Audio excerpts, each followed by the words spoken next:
Welcome into OutKick the show. I'm your fearless leader, Clay Travis. I'm wearing my Gainesville football shirt, not because I'm impressed by the Florida Gators, but because early voting is underway in the state of Florida. We'll talk about that. We'll talk about the NFL. CBS's college football viewership collapsing after the disastrous decision to pass on the SEC, and many other things, including breaking news that Trump is going on the Joe Rogan podcast on Friday, all that and more. But in the meantime, Prize Picks is the best way to win real money this football season. Make your picks in less than 60 seconds. Turn your sports opinions into real money all season long on Prize Picks. You can win up to 100 times your money with as little as 4 correct picks. I will give you a pick on Thursday's OutKick show. We have won 2 10-to-1 so far this season. Sign up today. Use code OutKick. Get $50 instantly when you play $5. You don't even need to win to get the $50 bonus guaranteed. Code OutKick, $50 instantly after you play your first $5 lineup. Prize Picks, run your game. All right, let's talk some about the NFL weekend that was, as we typically do every single Tuesday for all of you. Last night, double NFL games. I don't know about many of you, but I'm sure that I have ESPN Plus, but I just don't even know how to find it or how to get logged in. So I never watch it. So full disclosure, I did not see the game between the Chargers and the Cardinals, but I was watching pretty much the entirety of the Bucs game against the Ravens, so I got a lot of takes on that. But let's start on Sunday. Patriots are awful. Gerard Mayo, year one, they got waxed by the Jags, who are also not very good, in the London game. Mayo has called out his team. I believe they have lost, am I correct, 6 games in a row now? After winning the first week, the Patriots have now lost 6 in a row. All those Patriots fans out there that thought Bill Belichick was their savior and they were going to remain good after Tom Brady left, they're now finding out they're like the Alabama Crimson Tide. Without Nick Saban, Bama's just an okay team. Without Tom Brady, the Patriots are no good at all, and they are now 1-6, trending towards one of the worst teams in the NFL, alongside of, sadly, the team that I have season tickets for. The Titans are awful. They flipped to Mason Rudolph. It didn't matter because the Bills are much better. Josh Allen ran roughshod throughout the Tennessee Titan defense, which had been somewhat decent to me. It feels like the Titans are going to be in the Shedeur Sanders, Cam Ward, Carson Beck sweepstakes for whoever, Quinn Ewers, whoever you think are going to be the top picks. I think the Titans are going to end up taking a quarterback. I told you Will Levis was not going to be the answer. I don't know. Look, if you watch every college football game, basically like I do, it's very rare that I watch a guy in college football who I'm not impressed by, and he turns into a stud at the NFL. Sometimes I'm wrong, like everybody. I thought Bryce Young would be a pretty good NFL player. I was wrong. He's been a disaster so far for the Carolina Panthers. But Bryce Young was at least good in college. Will Levis was never very good in college. Couldn't win the Penn State job. Didn't perform very well on the biggest stage for Kentucky in the biggest games. I told you the day he was drafted when the Titans traded up to get him. I did not like the pick. I hated it. And it looks like I'm going to be validated here. But anyway, the Bills back rolling. Josh Allen, second best quarterback in the NFL. Packers-Texans, really fun game. Packers got the win over the Texans. C.J. Stroud, Jordan Love, 2 stellar young quarterbacks in this league. Both teams are going to be in the playoffs, I believe, as we continue to roll there. Eagles beat the Giants. Giants are tough to watch. Saquon got a little bit of a revenge. Lions, maybe the best offense in the NFL right now. I saw a crazy stat about just how good Jared Goff is. The guy is completing passes at a level that is frankly off the reservation. 22 out of 25, complete command of this offense, posting 30 points per game, almost every week. Vikings were undefeated. Lions go on the road, get a big NFC North win. Seahawks, Geno Smith's been really good. I think a lot of you were like me when you thought when the Seahawks moved on from Russell Wilson, they would struggle. They have not. In fact, Geno Smith has been better than Russell Wilson over the past several years. They went on the road and whipped the Falcons. Bengals get the win over the Browns. Deshaun Watson tears his Achilles tendon. And I'm being honest with y'all. I think the Deshaun Watson torn Achilles tendon is the first time I've seen a player severely injure himself in a game, and most people on social media react with joy in some form or fashion. If not joy, cheer it. General rule is sports fans should not celebrate injuries. I still have a problem, even though I think Deshaun Watson is uniquely unlikable based on what he is alleged to have done and paid off women for, in addition to being awful on the field, being incredibly overpaid by the Browns. But it feels like almost everyone who is an NFL fan in some way on social media was taking joy in Deshaun Watson's injury. I did not. I hate to see somebody get injured. But I think there are a lot of Browns fans and a lot of people who don't like Deshaun Watson that took a form of schadenfreude in his failure and in his injury. Browns are awful, look like they're going to be back in the mix for a new quarterback. The Bengals have righted the ship a bit. Colts get the win over the Dolphins. Look, until Tua comes back, and reports are that Tua is going to come back this week, no more arguments about whether Tua is worth the money. Even with Tyreek Hill, even with Jalen Waddle, even with a talented team around him on the offensive side of the ball, the Dolphins have stunk without Tua. The Dolphins are now sitting at, 1-6, 2-4. They lost to the Titans. They won the first week of the season against the Jags. They have a shell of the offense without Tua. They are just a mess of a team without him. Commanders blow out the Panthers.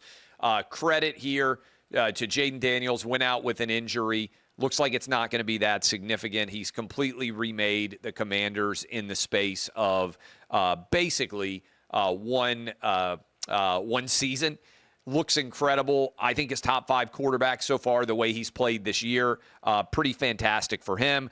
Rams get the win over the Raiders. Raiders fading. Rams have major injury issues. Chiefs, nobody can beat them.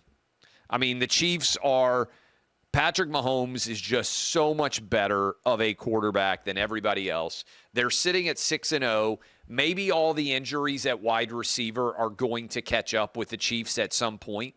But it feels like you can plug in anybody at wide receiver, and Patrick Mahomes is so skilled that they're still going to find a way to win.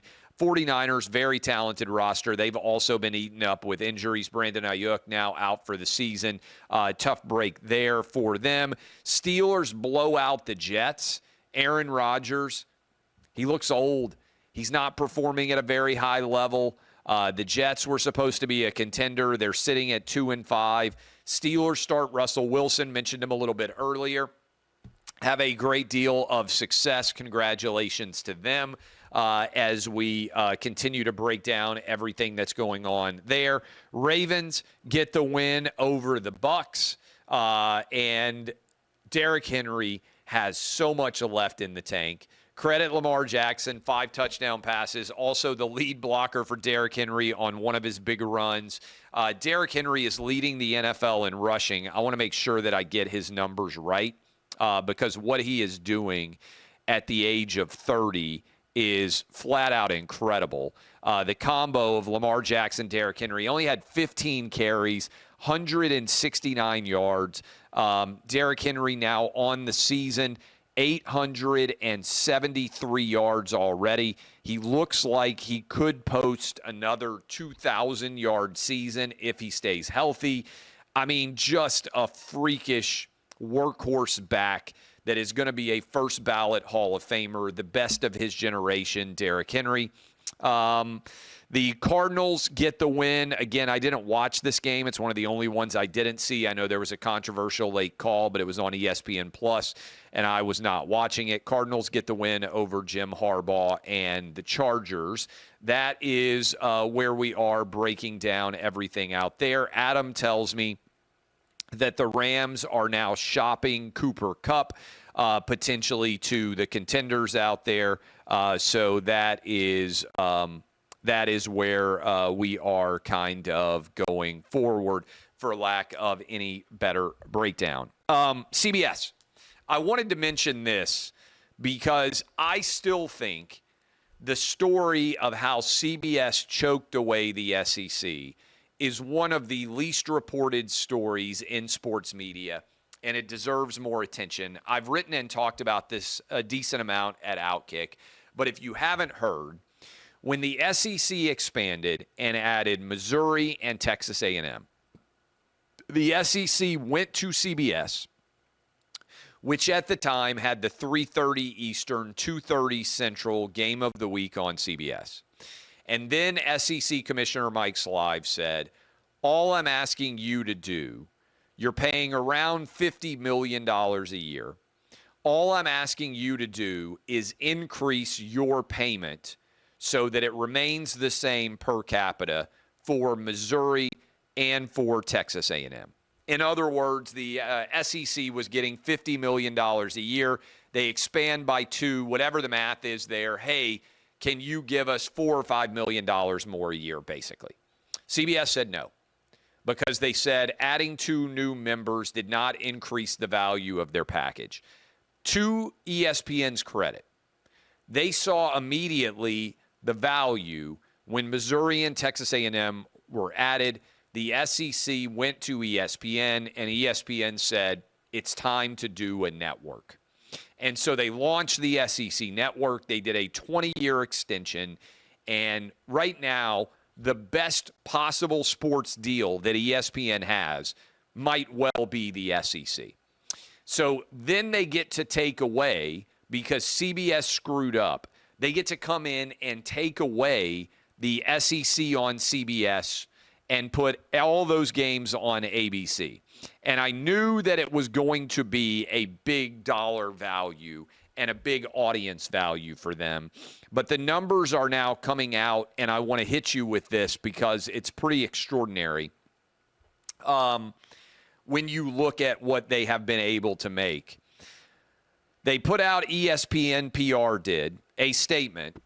First time since 1996.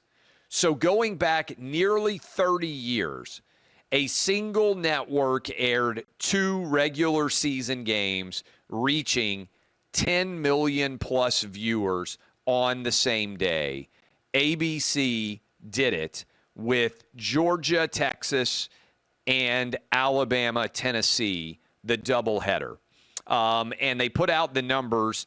12.9 million people watched Georgia, Texas, and Bama, Tennessee, 10.7 million people watched it. Now, a lot of people don't understand because they get in my mentions and they argue and they're like, well, what did CBS do when they passed on the SEC? Well, they got the Big Ten #1 draft pick. No, they didn't.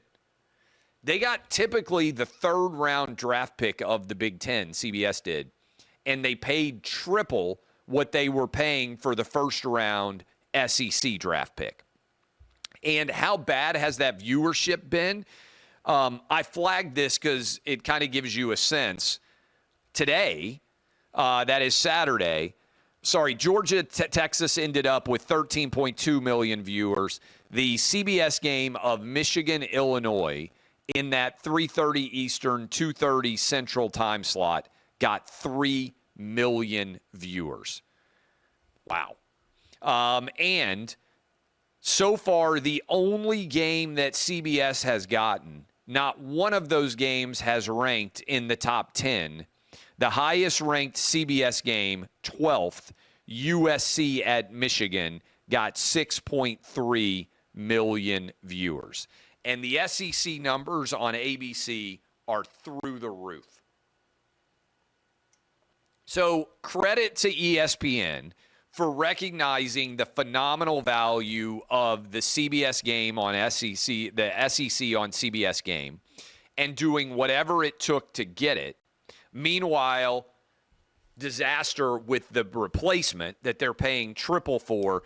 It is, I think, the biggest screw up out there in all of sports media in the modern era that CBS managed to have the disaster of not getting this. Okay. You guys know I like to follow sports gambling markets. Reports are Donald Trump is going on Joe Rogan. I like to follow the political gambling markets, which are now legal in the United States. And the one that is the biggest is Polymarket, where now $2.2 billion has been wagered so far on who the next president of the United States is going to be. And Trump has now taken an all-time lead since Kamala Harris became president, the presidential nominee on July 21st when Joe Biden stepped down and Kamala was elevated. Trump now has his biggest lead ever over Kamala. 66% chance Trump wins as I am speaking to you right now.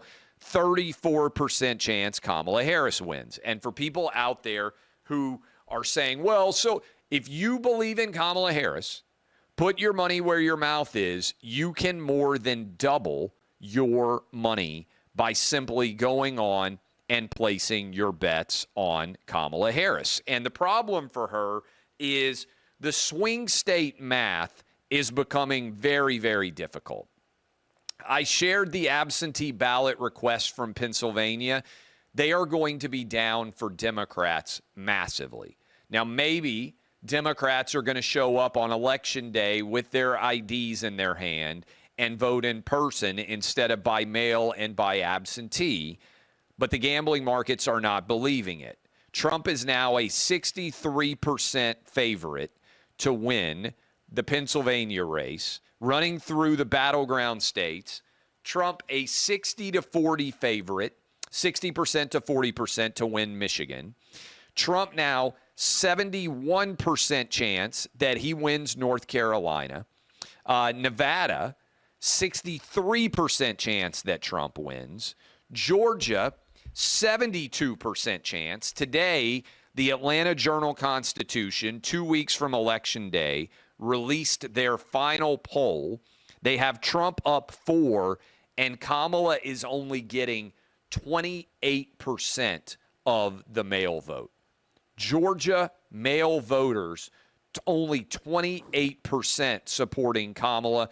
And as a result, early voting underway, Trump with a 72% chance to win the state of Georgia, all the way out to a 75% chance in the gambling markets that Trump wins Arizona, and a 57% chance that Trump wins Wisconsin. So Trump is now a double-digit percentage favorite in the gambling markets to win all 7 of the battleground states. Now, everybody, get out and vote.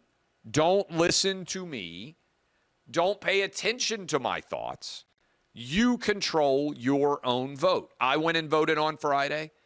If you want your voice to be heard, and you should get out and vote. Florida, voting is underway.